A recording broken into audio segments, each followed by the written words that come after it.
جی تو یہ چوتھی آیت اس کے بارے میں اب تھوڑی سی وضاحت آپ کے سامنے رکھ دوں، اس کا مطلب اور مفہوم بیان کر دوں، پھر جو ہے اس کے ترجمے کی طرف بڑھتے ہیں۔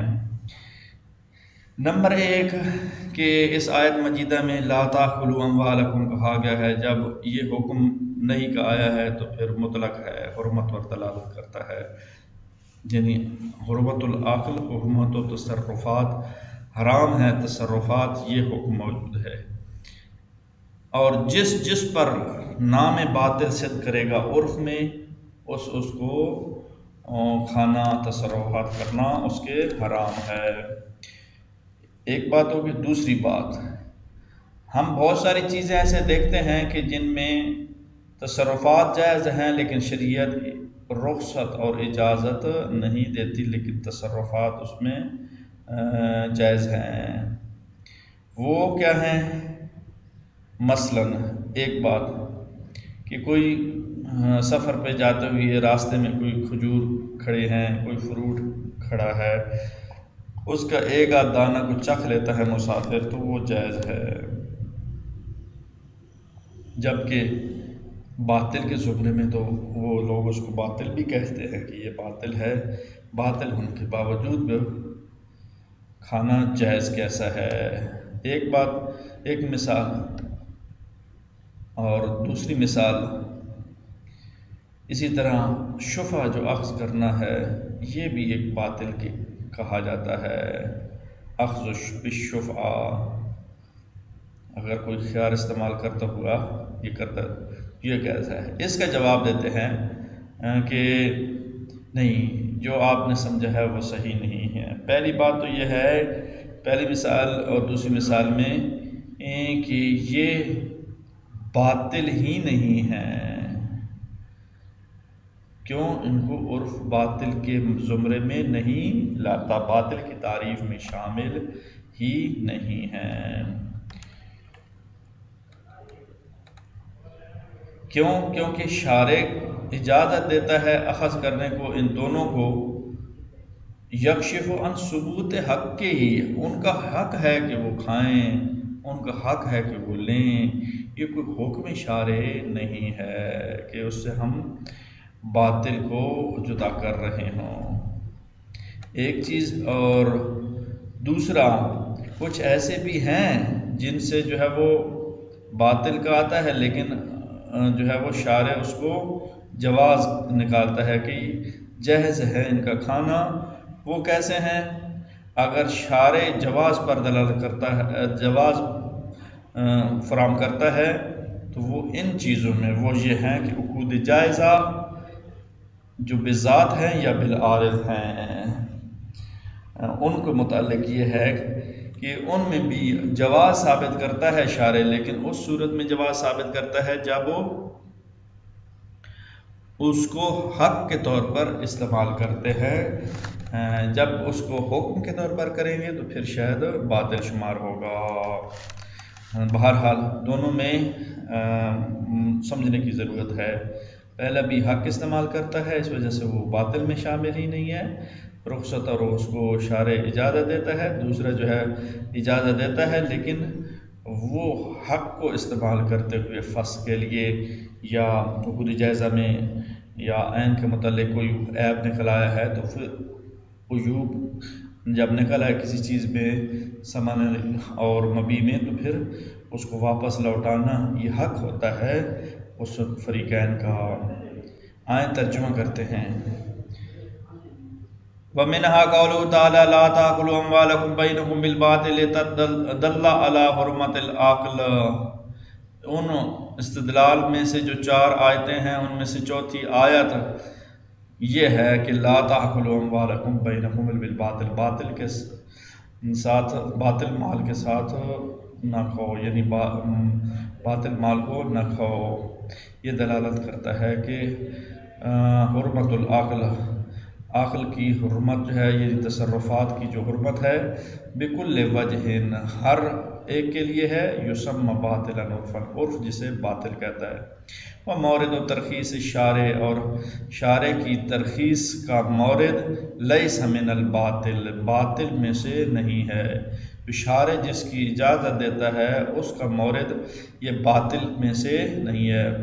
فَإِنْ أَقْلَ الْمَارَّ مِنْ ثَمَرَةِ الْأَشْجَارِ الَّتِي تَمَرَّ بِهَا بَاطِلٌ لَوْلَا إِذْنُ الشَّارِعِ الْكَاشِفِ عَنْ عَدَمِ بُطْلَانِهِ، کہ کہہ رہے ہیں کہ اگر کوئی شخص جو ہے وہ گزرتا ہوا چلتا ہوا مسافر کسی درخت سے کوئی اس کا پھل کھا لیتا ہے تو وہ باطل میں سے ہے، اگرچہ اسے اجازت شارع نہیں دیتا لیکن اس میں بطلان کشف نہیں ہے، بطلان کا ٹائٹل اور عنوان نہیں ہے۔ وَكَذَلِكَ الْأَخْذُ الشُّفَعَ، اور اسی طرح جو ہے وہ کوئی شفع کیا ہوتا ہے؟ شفع ہوتا ہے مثلا زید نے ابو بکر کو زمین دی اور اب ابو بکر کے چاچا نے زمین کے اوپر جو ہے وہ یہ کیس کر دیا،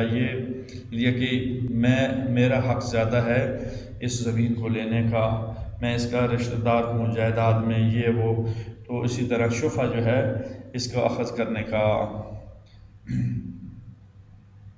بہرحال یہ جو ہے بطور مثال میں نے پیش کیا ہے، کوئی بھی نام ہو سکتے ہیں۔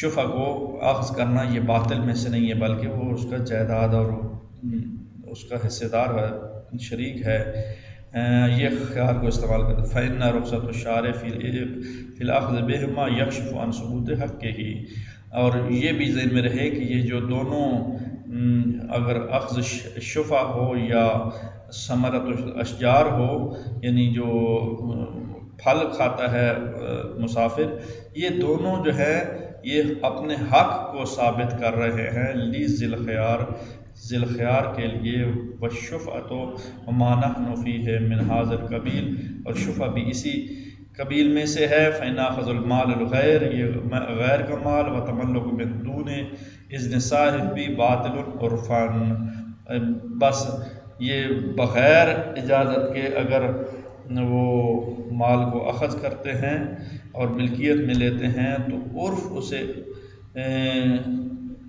اسے باطل کہے یہ نہیں ہے، یہ ایسے قبیل میں سے نہیں ہے، ایسے چیزوں میں سے نہیں ہے۔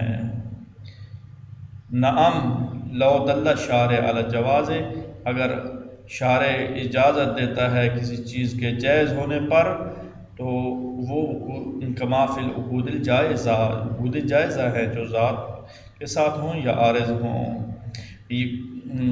کشف ذالک عن حق للفاسق متعلق بالعین، اس چیز کے بارے میں جو فاسق کرنے والے نے فسق کیا ہے اس نے اپنے حق کو کشف کیا ہے، حق کو بیان کیا ہے، لہٰذا کوئی یہ نہ کہے کہ اس نے کسی حکم کو بلکہ حق سمجھتے ہوئے اس نے اس کو حق استعمال کیا ہے۔